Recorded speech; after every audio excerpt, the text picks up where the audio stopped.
Hello दोस्तों, नमस्कार। एक बार फिर से आप सभी का बहुत बहुत स्वागत है आपके अपने परिवार मैथ्स वाटिका में। दोस्तों, मैं हूं रुपेश यादव और इस वीडियो में हम लोग ज्योमेट्री के 10 वैसे क्वेश्चन को देखेंगे जो रेलवे एग्जाम में बार बार पूछे जाते हैं। पिछले क्लास में हमने इसके पार्ट 1 को अपलोड किया था, जिसका लिंक आपको इस वीडियो के डिस्क्रिप्शन में मिल जाएगा। इसके अलावा प्ले स्टोर से मैथ्स वाटिका एप्लीकेशन को डाउनलोड करके आप हमारे साथ पेड बैच में भी जुड़ सकते हैं। वहाँ पे आपको 350 रुपये में कंप्लीट मैथमेटिक्स और 350 में कंप्लीट रीजनिंग कराया जाएगा। तो आइए शुरू करते हैं आज के क्लास को। देखिएगा, पहला क्वेश्चन आपके सामने है और जो भी क्वेश्चन आपको ज्योमेट्री के अंदर कराया जा रहा है, सारे क्वेश्चन बहुत ही ज़्यादा इंपॉर्टेंट है और मोस्ट रिपीटेड क्वेश्चन है। तो एक एक क्वेश्चन के कॉन्सेप्ट को आप अच्छी तरह से समझते हुए चलिएगा, हर एक कॉन्सेप्ट आपको पूरी तरह से समझ में आएगा।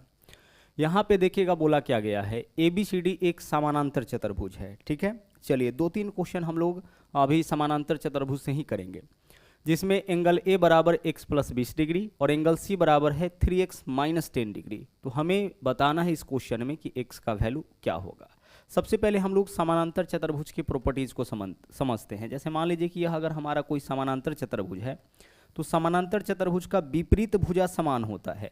जैसे मान लीजिए कि अगर इस भुजा का लंबाई a है तो इस भुजा का भी लंबाई क्या होगा, a, और अगर इस भुजा का लंबाई b है तो इस भुजा का भी लंबाई b होगा। यानी कि इसका जो विपरीत भुजा होता है वह समान होता है।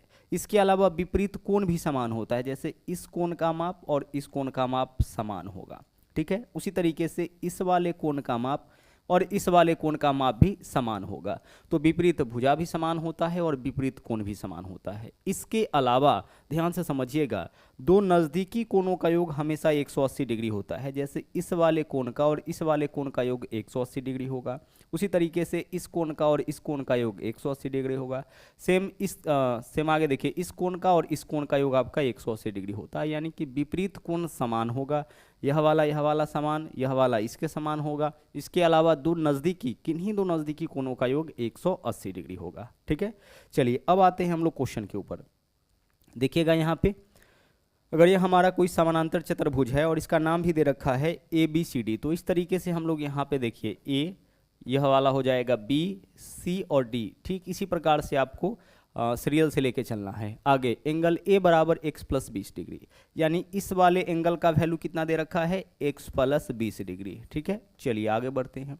और आगे एंगल C मतलब इस वाले एंगल का वैल्यू कितना दे रखा है, 3x minus 10 degree. 3x minus 10 degree angle C का वैल्यू दे रखा है। हमें क्या बताना है, हमें इस क्वेश्चन में बताना है x का मान। हमने अभी आपको क्या बताया कि समानांतर चतुर्भुज का विपरीत कोण समान होता है। इसका मतलब एंगल A बराबर क्या होगा, एंगल C। तो एंगल A का वैल्यू है x प्लस 20 डिग्री और एंगल C का वैल्यू है 3x माइनस 10 डिग्री। यह दोनों आपस में क्या होगा, यह दोनों आपस में समान होगा। ठीक है, अगर मान लीजिए यह जो एंगल दे रखा है इस वाले एंगल का मान दिया होता, उस केस में हम क्या करते, इन दोनों का सम बराबर 180 डिग्री करते, क्योंकि दो नज़दीकी कोणों का योग 180 डिग्री होता है।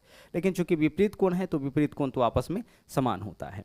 अब यहाँ से इसको सोल्व करिए। देखिए x इधर आके 3x में से घटेगा तो कितना हो जाएगा, 2x हो जाएगा। बराबर इस तरफ देखिए -10 20 में आके ऐड होगा, कितना हो जाएगा, 30 हो जाएगा। दो गुना में इधर आएगा तो भाग में काटेंगे तो 15 डिग्री बराबर x। तो x का वैल्यू ही हमें यहाँ पे बताना था, तो x का वैल्यू कितना हो जाएगा आपका, 15 डिग्री हो जाएगा। ठीक है, चलिए बढ़ते हैं अब अगले क्वेश्चन में। अगला क्वेश्चन देखिएगा, यहाँ अगला क्वेश्चन भी आपका समानांतर चतुर्भुज से ही है। देखिएगा क्वेश्चन क्या है, बोला है यदि किसी समानांतर चतुर्भुज के एक कोण का माप उसके छोटे कोण के दोगुने से 39 कम है। ठीक है, तो हमें क्या बताना है, समानांतर चतुर्भुज के सबसे छोटे कोण का माप। जैसा कि हमने आपको बताया कि समानांतर चतुर्भुज का तो 2 ही कोण होगा, टोटल तो 4 कोण होगा, लेकिन इसके बराबर यह कोण होगा और इसके बराबर यह कोण होगा, तो मुख्य रूप से आपका 2 ही कोण होगा। अब यहाँ पे बोला क्या गया है कि किसी समानांतर चतुर्भुज के एक कोण का माप उसके छोटे कोण के दोगुने से 39 कम है। तो एक कोण अगर हम x लेते हैं तो दूसरे कोण का माप कितना होगा, इसके दोगुने से 39 कम, यही तो होगा ना। एक कोण का माप अगर x लेते हैं तो दूसरे कोण का माप कितना हो जाएगा, 2x माइनस 39, क्योंकि बोला है कि उसके छोटे कोण के दोगुने से 39 कम। अब इन दोनों का योग कितना हो जाएगा, इन दोनों का योग आपका 180 डिग्री हो जाएगा, यही तो होगा। चलिए गौर से समझिएगा एक बार फिर से इस कॉन्सेप्ट को। जैसे मान लीजिए कि अगर यह हमारा कोई यहाँ पे समानांतर चतुर्भुज है, तो इस वाले कोण का माप अगर हम x लेते हैं तो इस कोण का माप भी क्या होगा, x होगा। ठीक है, यह तो आपस में समान होगा। अब अगर इस कोण का माप x लेते हैं तो जो दूसरा कोण है उसके बारे में बोला है कि 2 गुना से 39 कम है, मतलब इस वाले कोण का माप ही 2 गुना माइनस 39 होगा। ठीक है, अब इस दोनों का सम कितना होगा, दो नज़दीकी कोण है, इसका सम आपका 180 डिग्री होगा। तो इसी वजह से हमने यहाँ पे x plus 2x minus 39 degree बराबर कितना लिखा है, 180 डिग्री। आइए इस क्वेश्चन को हम लोग सोल्व करते हैं। x में 2x ऐड करेंगे कितना होगा, 3x बराबर माइनस 39 डिग्री है, बराबर के दाईं ओर जाकर के यह 180 डिग्री में ऐड होगा। 180 में अगर 39 को जोड़ते हैं कितना होगा, यह आपका 219 डिग्री हो जाएगा। 3 इधर गुना में इधर आएगा तो भाग में, 3 7 21, 3 तिया 9, x का वैल्यू यहाँ पे कितना आया, 73 डिग्री। x कौन सा कोण है, छोटे वाले कोण का माप हमने x माना है, तो छोटे कोण का माप पूछा है, कितना होगा आंसर हमारा 73 डिग्री। और अगर बड़े कोण का माप पूछा जाता तो कितना होता, बड़े कोण का माप आपका 2x माइनस 39 डिग्री हो जाता। ठीक है, चलिए अब बढ़ते हैं हम लोग अगले क्वेश्चन में। यहाँ पे देखिएगा क्वेश्चन क्या है, बोला है एक समानांतर चतुर्भुज PQRS जिसकी भुजाओं की लंबाई 8 सेंटीमीटर और 12 सेंटीमीटर है। आगे बोला है 10 सेंटीमीटर लंबा एक विकर्ण है, तो दूसरे विकर्ण की लंबाई क्या होगी। ठीक है, इस क्वेश्चन में क्या दे रखा है कि कोई हमारा यहाँ पे समानांतर चतुर्भुज है। इस तरीके से समानांतर चतुर्भुज का हमने प्रॉपर्टीज क्या बताया कि विपरीत भुजा समान होता है, विपरीत भुजा समान होता है, इसके अलावा विपरीत कोण भी समान होता है, और किन्हीं दो पड़ोसी कोण का योग 180 डिग्री होता है। भुजा और विकर्ण में देखिए क्या रिलेशन होता है। अगर मान लीजिए कि यह भुजा ए लिए और इस वाले भुजा का माप बी लिए, यह ए है तो इसका माप भी ए होगा, और यह अगर बी है तो इसका माप भी क्या होगा, बी होगा। अब इसमें जो दो डायगोनल होगा उसमें से एक को हम D1 मानते हैं, विकर्ण को हम लोग डायगोनल बोलते हैं। पहले विकर्ण को हम D1 से डिनोट करते हैं और दूसरे विकर्ण को D2 से डिनोट करते हैं। तो किसी भी समानांतर चतुर्भुज में उसके विकर्ण में और भुजाओं में एक रिलेशन होता है। रिलेशन क्या होता है कि पहले विकर्ण का स्क्वायर प्लस दूसरे विकर्ण के स्क्वायर बराबर 2 इंटू पहले भुजा का स्क्वायर प्लस दूसरे भुजा का स्क्वायर। यही आपका रिलेशन होता है। क्या होता है, विकर्ण का लंबाई हमेशा भुजा की लंबाई से ज़्यादा होगा। तो विकर्ण का लंबाई क्या होगा, तो दोनों विकर्णों के वर्गों का जो योग होगा वह इसके दोनों भुजाओं के वर्गों के योग के 2 गुना के बराबर होगा। ऐसा कहाँ पे होता है, ऐसा होता है आपका समानांतर चतुर्भुज में, पैरेललोग्राम में होता है। ठीक है, और इसी रिलेशन के ऊपर आधारित यह आपका क्वेश्चन पूछा गया है।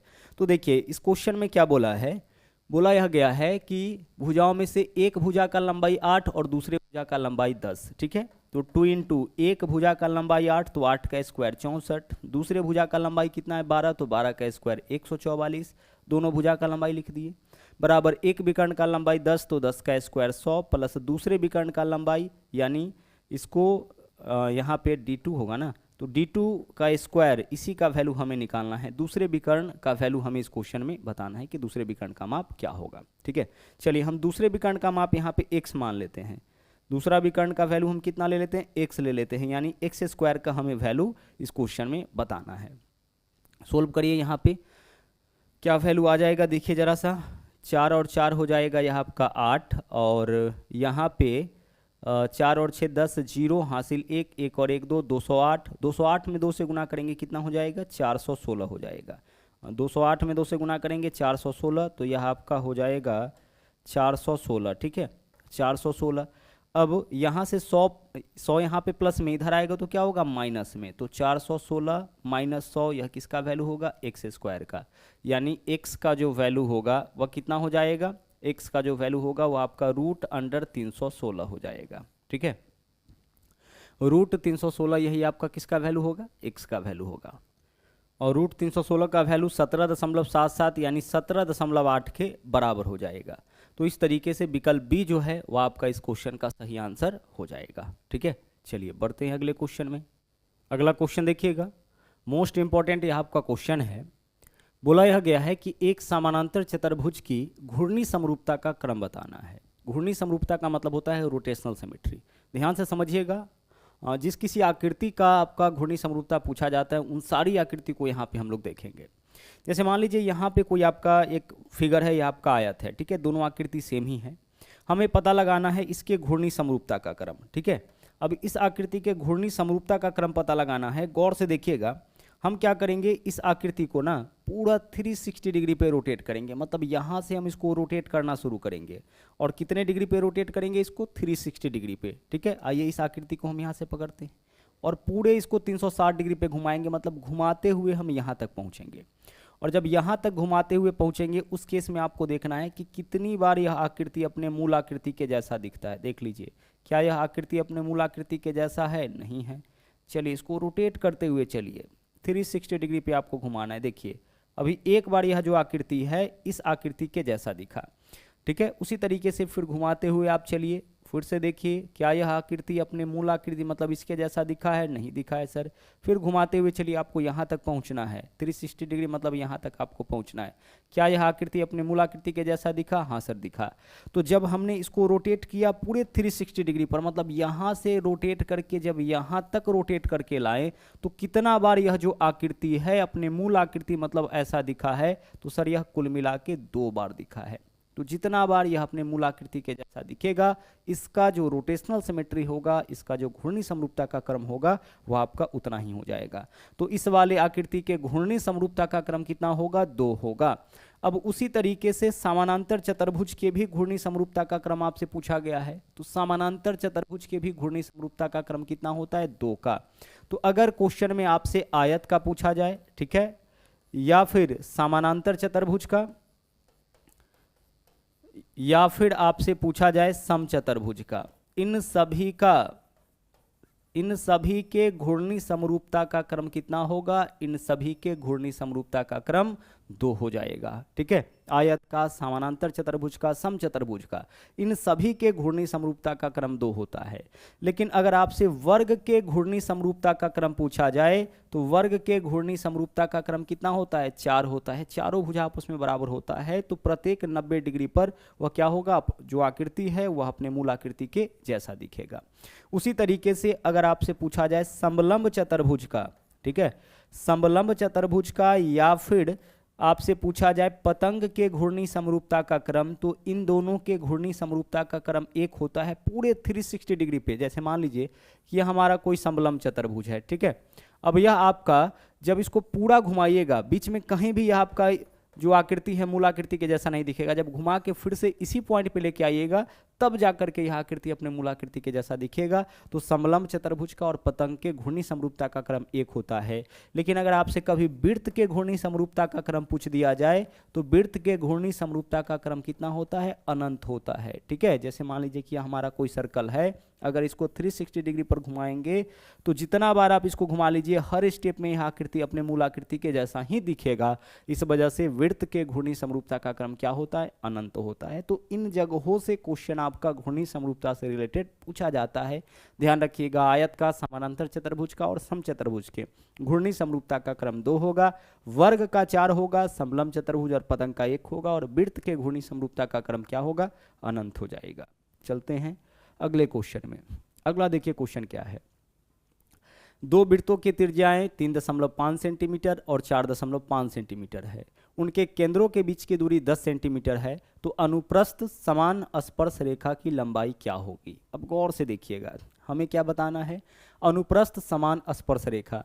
2 वृत्तों की त्रिज्या 3.5 और 4.5, मतलब केस कुछ इस तरह का है। देखिए, एक वृत्त का त्रिज्या है 3.5 और दूसरे वृत्त का त्रिज्या है 4.5, यानी एक वृत्त छोटा होगा और दूसरा वृत्त क्या होगा, बड़ा होगा। ठीक है, चलिए आगे देखिए। अब इसके केंद्रों के बीच की दूरी दे रखा है, दोनों के केंद्रों के बीच की दूरी, तो यह इसका केंद्र है, यह इसका केंद्र है, इसके बीच का दूरी दे रखा है।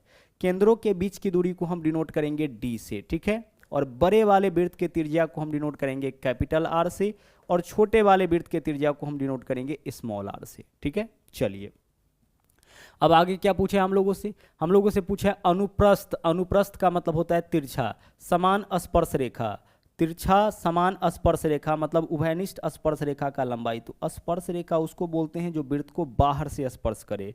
तो यह जो रेखा है उसको गौर से देखिए, यह जो रेखा है ए बी, यह वृत्त को कहाँ से स्पर्श किया है, बाहर से स्पर्श किया है। और यह जो स्पर्श रेखा है वह समान है, मतलब एक ही स्पर्श रेखा है।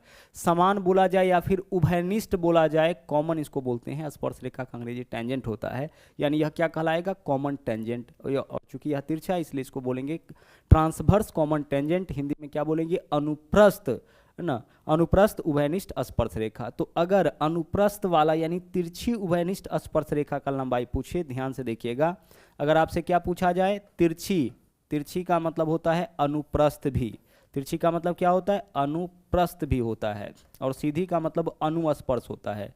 तो तिरछी उभयनिष्ठ स्पर्श रेखा, इसका अगर लंबाई आपसे पूछा जाए, उभयनिष्ठ स्पर्श रेखा, तो यहाँ पे एक फॉर्मूला हम लोग यूज करेंगे। रेखा की लंबाई अगर आपसे पूछा जाए तो देखिए फॉर्मूला क्या यूज करेंगे हम लोग, फॉर्मूला यूज करेंगे डी स्क्वायर, डी मतलब दोनों के केंद्रों के बीच की दूरी का square, minus d square minus capital R plus small r का होल स्क्वायर। ठीक है, d square minus capital R minus small r का होल स्क्वायर। लेकिन अगर इसी में सीधी उभयनिष्ठ स्पर्श रेखा, मान लीजिए कि इस दोनों के ऊपर सीधी उभयनिष्ठ स्पर्श रेखा भी तो खींचा जा सकता है इस तरीके से, हाँ सर सीधा भी खींचा जा सकता है। तो अगर आपसे सीधी या सीधी के जगह क्या लिखा हुआ मिल सकता है, सीधी के जगह अनुस्पर्श लिखा हुआ मिल सकता है। अनुस्पर्श उभयनिष्ठ स्पर्श रेखा की लंबाई, उभयनिष्ठ स्पर्श रेखा की लंबाई अगर निकालना हो, ठीक है, रेखा की लंबाई निकालना हो तो यहाँ पे क्या फॉर्मूला हम लोग यूज करेंगे, यहाँ पे फॉर्मूला यूज करेंगे रूट अंडर डी का square minus capital R minus small r का होल स्क्वायर। यानी कि तिरछा वाला में प्लस करेंगे और सीधा वाला में क्या करना है, आपको माइनस करना है। यहाँ पे अनुप्रस्थ बताना है यानी कि तिरछा वाला, तो d square minus capital R plus small r का होल स्क्वायर। इस फॉर्मूला को आप ध्यान रखिएगा, ठीक है। चलिए अब आइए इस फॉर्मूला के ऊपर लेकर के हम लोग आते हैं, सीधे फॉर्मूला लगाएंगे रूट अंडर डी स्क्वायर, तो डी का वैल्यू दोनों के केंद्रों के बीच की दूरी 10 है, तो 10 का square 100 minus capital R minus small r, तो capital R sorry plus small r, तो 4.5 में 3.5 जोड़ेंगे कितना होगा 8, और 8 का स्क्वायर 64, और इसको करेंगे अंडर रूट 100 में से 64 माइनस करिए 36, 36 का वर्गमूल कितना होगा 6, तो 6 सेंटीमीटर हो जाएगा यहाँ पे, 6 सेंटीमीटर क्या हो जाएगा, 6 सेंटीमीटर यहाँ पे हो जाएगा तिरछी यानी कि अनुप्रस्थ स्पर्श रेखा की लंबाई। डी स्क्वायर तो दोनों के केंद्रों के बीच की दूरी कितना है 10, तो 10 का square 100 minus capital R plus small r का स्क्वायर, तो कैपिटल आर 4.5 यानी बड़ी वृत्त की त्रिज्या 4.5, छोटे वृत्त की त्रिज्या 3.5, दोनों को जोड़ेंगे तो 8 होगा, 8 का स्क्वायर 64, बस यही हो जाएगा अनुप्रस्थ स्पर्श रेखा की लंबाई। आगे चलिए, यहाँ देखिए क्या है, बोला है कि रेखा ABC बिंदु B पर एक वृत्त को स्पर्श रेखा है, यदि BP बराबर BQ, BP बराबर BQ यानी इसका लंबाई और इसका लंबाई बराबर है। ध्यान रखिएगा त्रिभुज में अगर कोई दो भुजा समान है तो दो कोण भी समान होगा। कौन सा दो कोण समान होगा, बराबर भुजा के सामने का कोण, यानी इस भुजा के सामने का कोण यह वाला और इस भुजा के सामने का कोण यह वाला, यह दोनों आपस में समान होगा। त्रिभुज में बराबर कोण के सामने की भुजा बराबर। आगे देखिए एंगल QBC 72, QBC यानी इस वाले कोण का वैल्यू कितना है 72 डिग्री है। हमें क्या बताना है PBQ यानी इस वाले कोण का वैल्यू क्या होगा, PBQ का वैल्यू बताना है। ध्यान से समझिएगा, एक थ्योरम हम लोग को पढ़ना है, क्या पढ़ना है कि एकांतर वृत्तखंड का कोण जो होता है वह समान होता है। एकांतर वृत्तखंड का कोण क्या होता है, समान होता है। तो एकांतर वृत्तखंड का कोण कौन सा कहलाएगा, तो देखिएगा अगर स्पर्श रेखा इस तरीके से खींचा जाए और अंदर में त्रिभुज बना हो तो यह वाला कोण और इसके जस्ट सामने यह वाला जो कोण है वह एकांतर वृत्तखंड का कोण कहलाएगा। तो यह अगर 72 है तो यह भी कितना होगा, यह भी आपका 72 होगा। ठीक उसी प्रकार से देखिए यह वाला कोण और इसका जो एकांतर वृत्तखंड होगा वह यह वाला होगा, जिस एक तो स्पर्श रेखा के साथ और एक अंदर त्रिभुज में बनने वाला, यह दोनों कहलाता है एकांतर वृत्तखंड का कोण, और यह आपस में क्या होता है, समान होता है। तो अगर इस वाले कोण का वैल्यू 72 है तो यहाँ भी क्या होगा, यहाँ भी आपका 72 होगा। अब देखिएगा आगे देखिएगा यहाँ पे इस वाले कोण का वैल्यू क्वेश्चन में दे रखा था 72, तो इस वजह से यहाँ भी 72, और अगर यह 72 है तो यह दोनों भुजा बराबर है, तो बराबर भुजा के सामने का कोण बराबर, यानी यह भी क्या होगा 72, और त्रिभुज में तीनों कोणों का योग 180 डिग्री होता है, तो 72 और 72 144, 144 में कितना ऐड करेंगे 180 होगा, 144 में 36 ऐड करेंगे 180 डिग्री हो जाएगा। चूंकि त्रिभुज के तीनों कोणों का योग 180 डिग्री होता है तो 72 और 72 144, इसमें 36, इस कोण का माप 36 होगा, तभी तीनों कोणों का योग कितना होगा 180 डिग्री। चलिए बढ़ते हैं अगले क्वेश्चन में।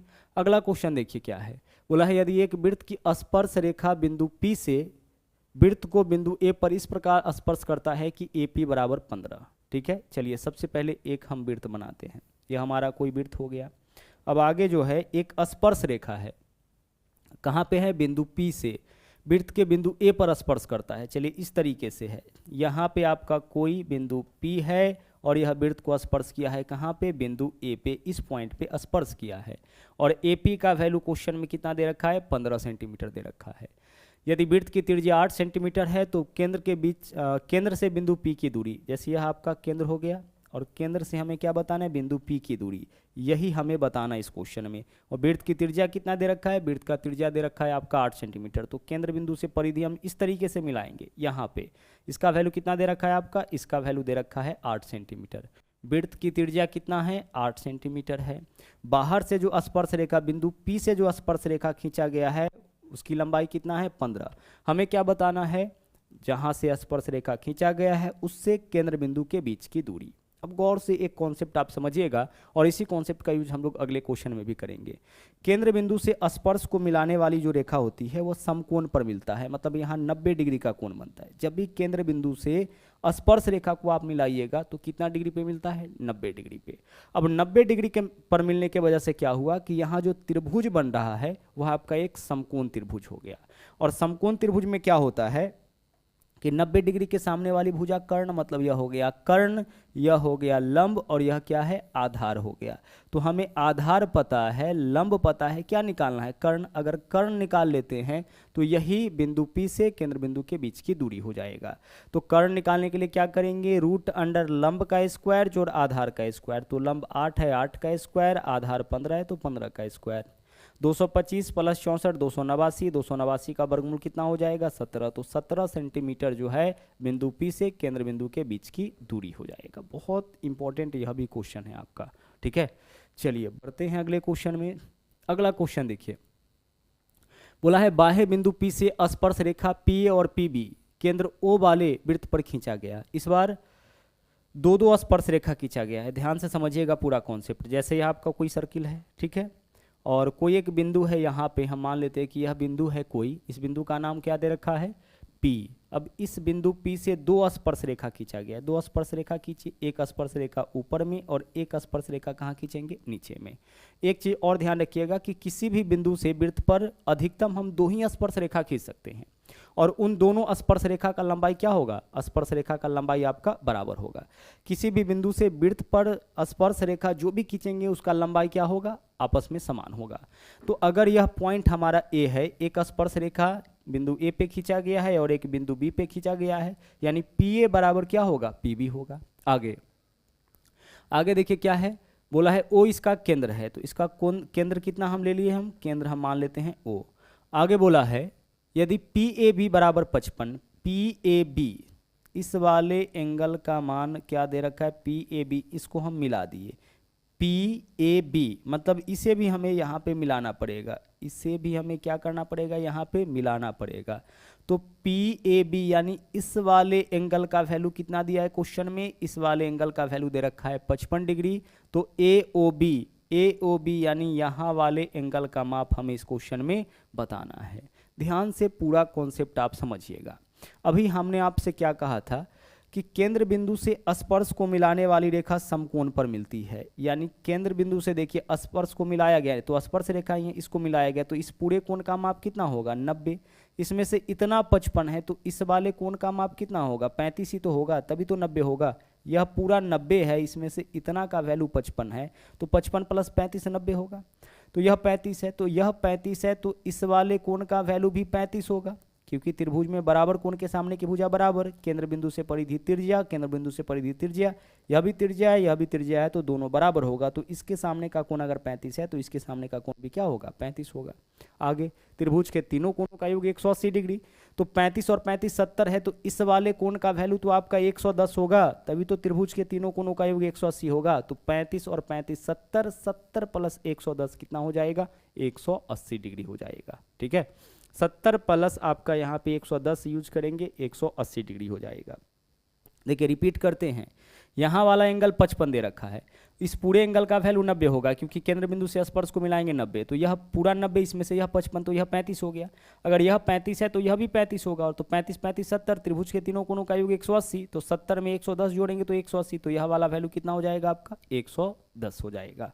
ठीक है, चलिए आगे बढ़ते हैं, कुछ और कॉन्सेप्ट यहाँ से समझ लेते हैं। जैसे मान लीजिए कि यह आपका कोई सर्किल है, यहाँ से भी क्वेश्चन आपका पूछा जा सकता है। यह कोई बिंदु है P और इससे दो स्पर्श रेखा खींचा गया है। ठीक है, बिंदु P से एक PA और दूसरा स्पर्श रेखा खींचा गया है PB। यह हमारा वृत्त का कोई केंद्र बिंदु है, केंद्र बिंदु से परिधि, केंद्र बिंदु से परिधि को मिला देंगे। यह क्या होगा हमारा, यह भी त्रिज्या होगा। ध्यान से समझिएगा कॉन्सेप्ट पूरा। यह भी क्या है, त्रिज्या, यह भी त्रिज्या। तो यहाँ पे कितने डिग्री का कोण बनेगा 90, यहाँ भी कितने डिग्री का कोण बनेगा 90। और अगर इससे इसको मिलाएंगे उस केस में क्या होता है कि इस वाले कोण का माप और इस वाले कोण का माप बराबर होता है। मतलब इस पूरे कोण का माप अगर दे रखा हो तो आधा आधा करेंगे, तो आधा इसका माप होगा, आधा इसका माप होगा। उसी तरीके से इस वाले कोण का वैल्यू और इस वाले कोण का वैल्यू भी आपस में क्या होता है, समान होता है। ठीक उसी प्रकार से कभी कभी यहाँ भी एंगल बना दिया जाता है और इसका भी माप पूछता है, तो इस वाले एंगल का मान क्या होगा, तो केंद्र बिंदु पर इस पूरे कोण का आधा इस वाले कोण का माप होगा। अब होता क्या है कि इनमें से किसी एक कोण का माप देकर के दूसरा का माप पूछेगा तो बहुत ही आसानी से आप बता सकते हैं। जैसे मान लीजिए कि इस वाले कोण का वैल्यू दे दिया 30, अब यह अगर 30 है तो यहाँ फिक्स हो गया 90। अगर हम इस वाले त्रिभुज को लेते हैं तो 90 और 30 कितना 120, तो यह हो जाएगा 60। यह अगर 60 है तो इधर भी कितना 60, यह पूरा कितना 120, इसका आधा यह कितना हो जाएगा 60 हो जाएगा। तो किसी एक कोण का माप पता होगा तो बाकी सभी कोण का माप आप बहुत ही आसानी से बता सकते हैं। ठीक है, चलिए बढ़ते हैं अगले क्वेश्चन में। अगला देखिएगा क्वेश्चन क्या है, बोला है नीचे दिए गए वृत्त में जीवा AB, ठीक है, को स्पर्श रेखा D से मिलाया गया है। मिलाने के लिए बिंदु D तक बढ़ाया गया है। यदि AB बराबर 9, AB का वैल्यू कितना है 9 है, और BD का वैल्यू कितना है, BD का वैल्यू 3 है, तो DE का लंबाई क्या होगा। गौर से देखिएगा, यह आपका जीवा है और स्पर्श रेखा है। जब जीवा और स्पर्श रेखा बाह्य रूप से मिलता है उस केस में क्या होता है, बड़का गुने छोटका बराबर बड़का गुने छोटका।